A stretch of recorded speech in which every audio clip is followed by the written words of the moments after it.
आप सबको पता है हिसार जेल से मेरे खिलाफ कितनी ऑडियो कितने वीडियो, जो भी नई पुस्तक छप के आती है उसमें मेरा नाम गुरुद्रोही, संपर्क में नहीं रहना मर जाओगे, वीडियो कॉल गुरुद्रोही गुरुद्रोही, ऑडियो गुरुद्रोही गुरुद्रोही, 50 लाख खा गया, नामदान केंद्र पे लूट गया, वो कर गया, मुकदमा करवा दिया, गुरुजी ने मेरे को जेल में भेज दिया, 3 महीने की जेल भी काट के आए।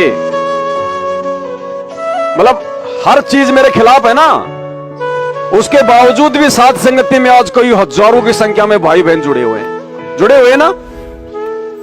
इन सब के बावजूद कई हजारों की संख्या में भाई बहन साध संगति से जुड़े हुए हैं, ज्ञान को आधार बना के उधर झांकते भी नहीं है। और यदि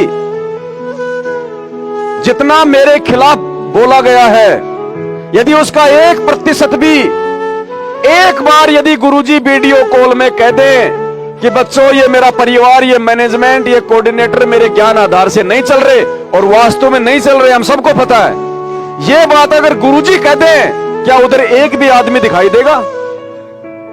अगर एक भी दिखाई दे जाए तो उनके साथ में, अगर गुरुजी अगर ये कह दें ऑडियो या वीडियो में, और वो वीडियो यदि संगत में वायरल हो जाए कि भाई ये जो मैनेजमेंट है ये मेरे ज्ञान आधार से नहीं चल रहा, बच्चों मार खा जाओगे, और जितना जल्दी हो सके साथ संगति से जाके अगर उधर अगर कोई कुत्ते का बच्चा भी अगर मिल जाए, उन आश्रमों में अगर किसी कुत्तिया ने भी बच्चे दे रखे होंगे ना, वो भी मुंह में ले लेके दौड़ के आ जाएगी इधर।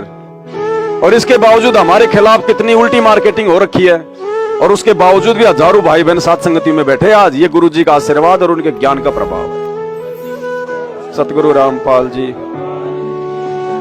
क्योंकि परमात्मा के खेल बहुत अटपटे होते हैं। परमात्मा ऐसे दया करता अपने बच्चों पे कुम्हार की तरह, अंदर हाथ रखता ऊपर चोट मारता है।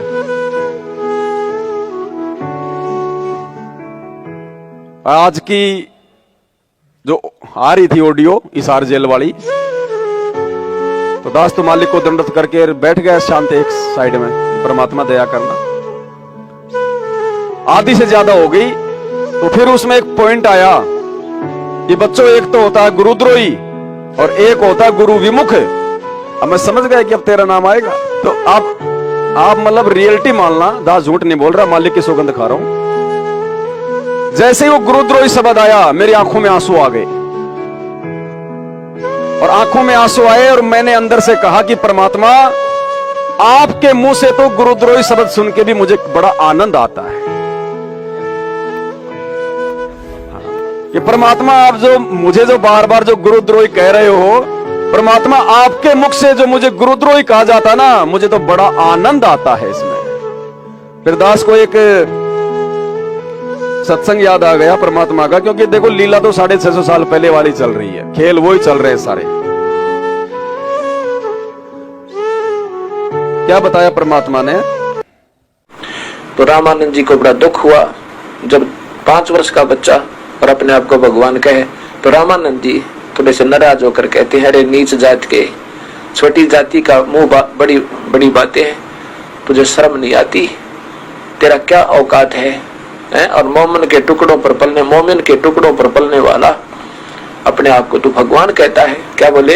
रे बालक सुन दुर्बोधी, घटमट नहीं आकारे, दास गरीब दर्द लगा हो, बोले सर्जन आरे।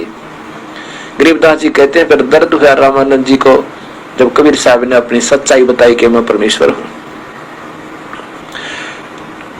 क्या बोले? तुम मोमिन के पालेवा, जुल्हे के घर बासे।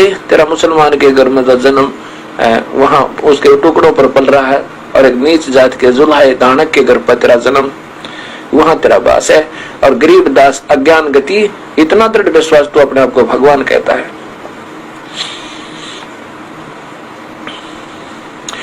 तर्क तलु से बोले थे रामानंद सुर ज्ञान, दास गरीब कुजात है आखिर नीच निदान।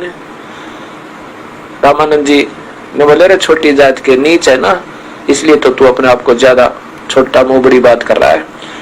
तो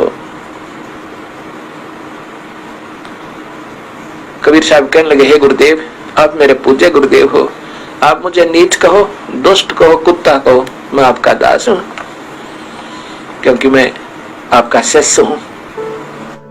देखो सारी चीजें परमात्मा ने हमें पहले से बता रखी हैं। ये सत्संग गुरुदेव ने इसीलिए तो किए थे कि बच्चों आने वाले समय में मैं तुम्हारा गुरु हूंगा, तुम मेरे चेले होगे।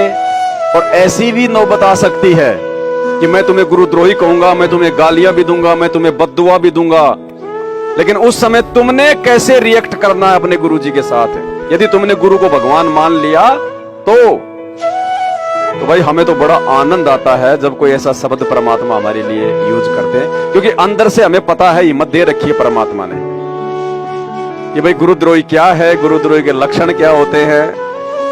ये सारी चीजें परमात्मा ने ज्ञान आधार से समझा रखी है।